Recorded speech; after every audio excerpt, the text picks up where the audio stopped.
babysitting my friend's kids, and his daughter came rushing into the room, and she was freaked out. Her parents had only been gone about an hour, and she just kept repeating, I need to call my dad. I need to call my dad. He needs to come home right now. And I said, okay, we can call him, but first, what's wrong? Maybe I can help you with it. And she said, no, you can't help me.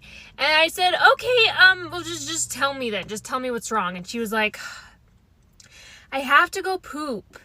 And I said, oh, okay, you can go poop while I'm in the house. And she said, I need help wiping. And I was like, well, I can help you wipe if that's okay. And she said, no, only my mommy and daddy can help me wipe. And I was like, that's a good rule. What if I text your dad and I ask him for permission? Then can I help you wipe? And she went, okay. And then she skipped off to the bathroom, and 8 seconds later, she was ready. I was like, no wonder she was freaked out. We were seconds away from a disaster. I really want to hear y'all's prom story times because mine was horrible. Let me start off by saying that I grew up in a very strict home. The uno nunca sabe parent type. You don't know what could happen type of parenting, so you can't go sleep over nobody's house. Our prom tickets were so expensive.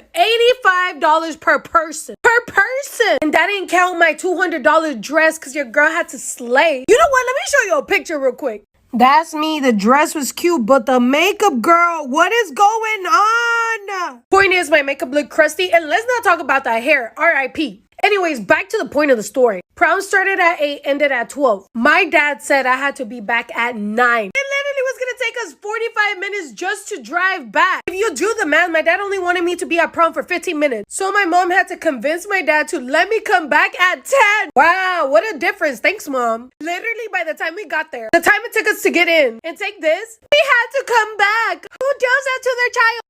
Years back, I was working for this company, and I called in sick on a Monday, and then when I came in on Tuesday, the boss sat me down in his office, and he was like, listen, Kate, this isn't my first rodeo. I've been CEO for a long time, and I know what you did.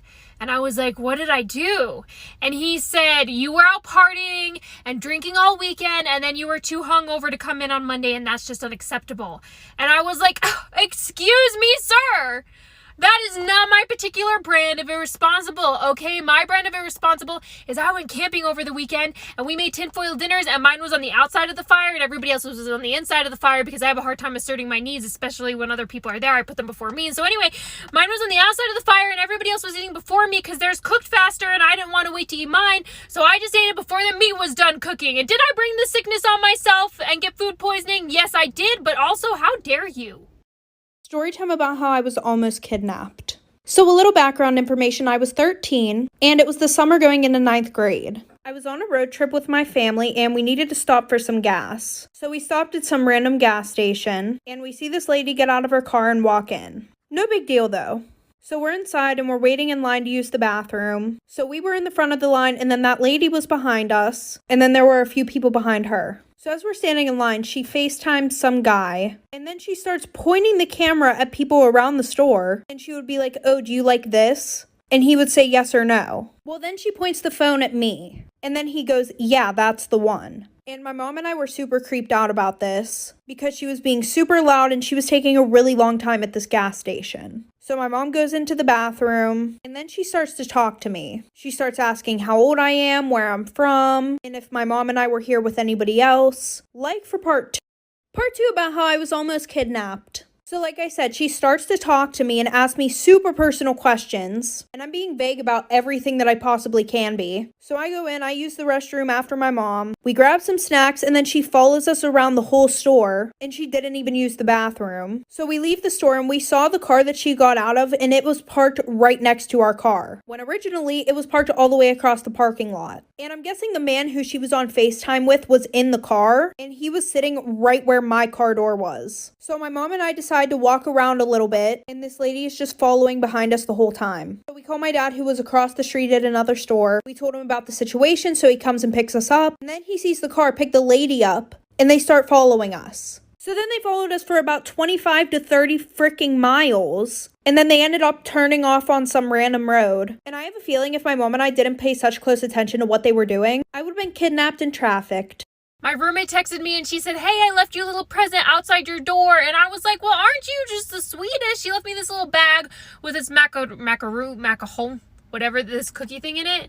And I took it out and I was like, okay, it's a little bit stale, but it was still really sweet of her. And then I took a bite out of it and it's soap. This is soap. I'm so confused right now. Look, those are my teeth marks in it. So anybody who's ever gotten mad at me for cursing on TikTok can take satisfaction in knowing that I received karmic retribution and I ate soap. And I wasn't the only person in the house who bit into the soap. It was a very sweet but very deceptive present. This embarrassing moment came back to my mind, and instead of keeping it to myself, I'm gonna tell you anyway. I was in 5th grade before, puberty starts and you start your period and things start to grow. So for some reason, we were all intrigued about boobs. And we're like, oh my gosh, we need to have boobs. Like it was a necessity. So I guess this girl started a trend because she started stuffing her shirt with toilet paper. She was walking around like, I got boobs. So all the girls are like, oh my gosh, you're a grown woman. I wanted to be a grown woman too. So what did I do? The next day I go into the bathroom stall, grab some toilet paper, stuff it inside my shirt. And I'm walking around with like 2 tumors on my chest. And I thought it was perfectly normal. My teacher sent me to the nurse. It's embarrassing. Story time on how my mom was jealous of my beauty and I ended up bald, part 2. Okay, so boom, like I said, my mom was so jealous of me, she cut my hair and I was bald. She also stopped buying my skincare treatments, so I broke out and got acne. But worst of all, my mom took all, and when I say all, she took all my cute clothes and donated them. I cried and begged my mom not to, and she said that it's for a good cause. I screamed at her saying, I know what you're doing, you're just jealous and trying to make me look ugly. She told me I didn't know what I was talking about. Then she grounded me. I told my dad what my mom was doing and he screamed at her for me, calling her sick in the head. I started living with my dad and grew my hair back and fixed my skin, and I'm back to wearing cute clothes thanks to my dad. I see my mom from time to time, but I gotta love her from a distance. Story time. I always answer my phone calls. Why? You never know who it could be. Could be anybody. Could be somebody famous. Okay, so for the last few months, I keep getting the same phone call from a woman. She has been trying to contact, I think, her nephew or her niece, but instead she calls me. Now, she hadn't called me in a long time. She called me yesterday, though, and it went like this. Hello? Hi, who's this? I'm so sorry, baby. I'm so sorry.